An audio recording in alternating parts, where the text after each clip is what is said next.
제139편 열두 사도 8. 토마스 디디머스. 토마스는 여덟째 사도였고 빌립이 그를 선택하였다. 후일에 그는 의심하는 토마스로 알려지게 되었지만 다른 사도들은 그를 만성적인 의심론자로 보지 않았다. 사실 그는 논리적이고 회의적인 마인드를 가졌지만 그에게는 용감한 충성심이 있었기 때문에 그를 잘 아는 사람들은 그를 가벼운 회의론자로 여기지 않았다. 토마스가 사도단에 들어갔을 때 그는 29살이었고 결혼했으며 네 아이가 있었다.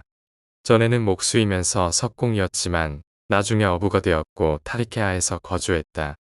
이 마을은 갈릴리 바다로부터 흘러나오는 요단강의 서쪽 둑에 자리 잡았다. 이 작은 마을에서는 그를 유지로 여겼다. 교육을 많이 받지 못했지만 날카롭고 이성적인 사고를 가졌으며 티베리아스에 사는 훌륭한 부모의 아들이었다. 토마스는 12사도 중에서 참으로 분석적인 마인드를 가졌다. 사도 집단의 진정한 과학자였다. 토마스의 어린 시절 가정생활은 불행했다. 부모의 결혼생활은 대체로 행복하지 않았고 이것은 토마스의 어린 시절의 체험에서 나타났다. 그는 자라서 무척 까다롭고 다투기 좋아하는 성질을 가졌다. 아내조차도 그가 사도들과 합세하는 것을 보고 반가워했다. 비관적인 남편이 대체로 집을 떠나 있으리라는 생각에 그 여자는 마음이 놓였다. 토마스는 또한 의심하는 버릇을 가졌고 이것은 그와 평화롭게 지내는 것을 매우 어렵게 만들었다. 베드로는 처음에 토마스 때문에 아주 속이 뒤집혔고 토마스가 모질고 못생겼고 언제나 의심한다고 형 안드레에게 불평을 털어놓았다. 그러나 토마스를 알면 알수록 동료들은 그를 더욱 좋아했다. 그들은 그가 더할 나위 없이 정직하고 변함없이 충성스럽다는 것을 알았다. 완전히 성실하고 의심할 수 없이 진실했지만 그는 날 때부터 헐뜯는 사람이었고 자라서 참으로 비관론자가 되었다. 분석적인 뇌는 의심에 시달렸다. 그는 그의 동료들 안에서 신뢰를 점점 잃어가고 있던 중 12사도와 함께하게 되었고 예수의 고귀한 인격과 접하게 되었다. 주와의 이러한 관계는 당장의 토마스의 성향 전체를 바꾸기 시작했고 동료 인간에 대한 그의 정신적 반응에 큰 변화를 일으켰다. 토마스의 큰 장점은 그가 한때 결심했을 때 그의 뛰어난 분석적 마인드와 그의 변함없는 용기가 결합되었다는 것이다. 그의 가장 큰 약점은 의심하는 성향이었고 육신으로 산 평생에서 이것을 완전히 극복하지 못했다. 12사도의 조직에서 토마스는 여행 일정을 주선하고 관리하는 데 배치되었고 그는 사도단의 일과 움직임을 유능하게 지도하였다. 훌륭한 집행자여 뛰어난 사업가였지만 그의 변덕스러움은 장애가 되었다. 하루는 어떤 사람이고 다음 날에는 또 다른 사람이었다. 사도들 틈에 들어갔을 때 그는 우울한 생각에 잠기는 성향이 있었지만 예수와 사도들과 접촉하면서 이 안 좋은 내향성을 대체로 고쳐주었다. 예수는 토마스를 매우 좋아했고 그와 많은 긴 개인적 대화를 나누었다. 토마스의 존재는 사도들 가운데 진지하게 의심하는 이들에게 큰 위안이 되었고 많은 고뇌하는 지성들이 예수 가르침의 영적이고 철학적인 측면을 완전히 이해하지 못하더라도 하늘나라에 들어오도록 격려했다. 토마스가 12사도 중 한 명으로 있었던 것은 예수가 솔직히 의심하는 사람들조차 사랑했다는 확고한 선언이었다. 다른 사도들은 예수의 특별하고 뛰어난 성격의 특징들을 존경했지만 토마스는 예수의 균형 잡힌 성품 때문에 주를 존경했다.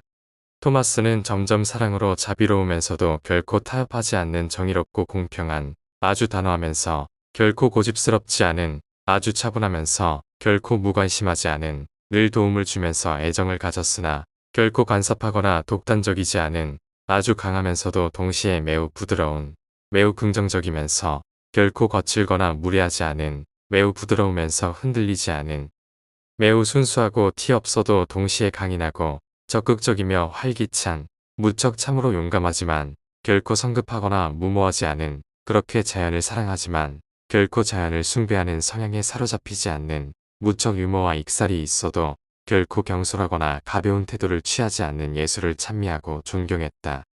이러한 완벽한 퍼스널리티의 균형이 바로 토마스를 매료시켰다.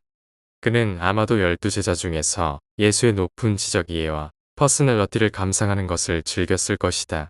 12사도로 이루어진 자문회의에서 토마스는 언제나 조심스럽고 안전제일 정책을 주장했지만 그의 보수주의가 투표에서 지거나 거부되었을 때 결정된 계획을 실행하는데 언제나 먼저 두려움 없이 나섰다. 거듭하여 그는 어떤 계획이 어리석고 주제넘다고 반대하고 나서곤 했다. 끝까지 논쟁하곤 했지만 안드레가 그 제안을 투표에 붙이고 그가 무척 애써서 반대한 것을 12사람이 하기로 정한 뒤에 토마스는 합시다 하고 먼저 말하는 사람이었다. 그는 지는 것을 잘 견디는 사람이었다. 투덜거리거나 상한 감정을 품지 않았다. 예수가 위험에 노출되는 것을 거듭 반대했지만 주가 그런 위험을 택하기로 결정하려 했을 때 친구들아, 움직여라. 같이 가서 함께 죽자꾸나 하는 용감한 말로 사도들을 일깨웠다. 토마스는 어떤 점에서 빌립과 같았다. 그도 또한 보여주기를 바랐지만 겉으로 나타나는 의심의 표현은 도무지 다른 지적 작용에 근거를 두었다. 토마스는 분석하는 기질이었고 단순히 회의적이지는 않았다. 개인의 육체적 용기에 관한 한 그는 12사도 가운데 가장 용감한 축에 속했다. 토마스는 아주 마음이 언짢은 날이 덜어 있었다. 때때로 우울하고 시무룩했다. 9살 때 쌍둥이 누이를 잃은 것이 어릴 때 슬픔을 많이 주었고 만년에 그의 기질 문제를 악화시켰다. 토마스가 기운이 빠졌을 때 회복하도록 도와준 사람은 때때로 나다니엘이었고 때때로 베드로였으며 알페오 쌍둥이 중 하나도 자주 그렇게 하였다. 그가 가장 우울할 때 불행히도 그는 항상 예수와의 직접적인 접촉을 피했다. 그러나 주는 이것을 모두 알았고 그가 우울증으로 시달리고 의심으로 괴로워할 때 그에게 이해와 동정을 베풀었다. 때때로 토마스는 혼자 하루나 이틀 떠나 있도록 안드레에게 허락받곤 했다. 그러나 그러한 길이 지혜롭지 않음을 곧 깨달았다. 풀이 죽었을 때 할 일에 아주 충실하고 동료들 가까이 남아있는 것이 최선임을 일찍 발견했다. 감정의 변화가 있는 생활에서 무슨 일이 일어나든 상관없이 계속 사도직을 유지하였다. 앞으로 나갈 때가 실제로 다가왔을 때 갑시다 하고 말한 것은 언제나 토마스였다. 토마스는 의심을 품고 부닥치며 결국 승리한 인간의 훌륭한 본보기이다. 그는 뛰어난 마인드를 지녔다. 결코 헐뜯는 비평가가 아니었다.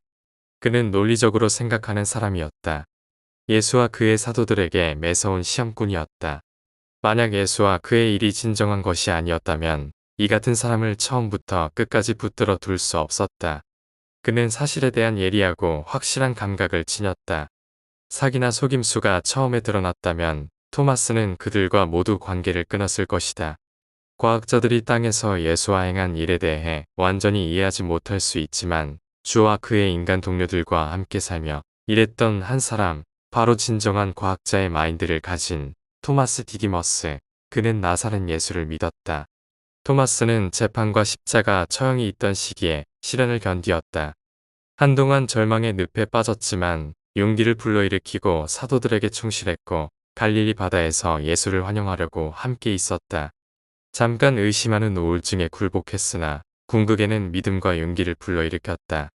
오순절 뒤에 그는 사도들에게 지혜롭게 조언하였고 박해가 신자들을 흩어버렸을 때 키프러스, 크레테, 북아프리카 해안, 시실리로 가서 하늘나라의 기쁜 소식을 전도하고 신자들에게 세례를 주었다. 로마 정부의 관리들에게 체포되고 말타에서 처형될 때까지 토마스는 줄곧 전도하고 세례를 주었다. 죽기 바로 몇 주 전에 그는 예수의 일생과 가르침에 관하여 글을 쓰기 시작하였다.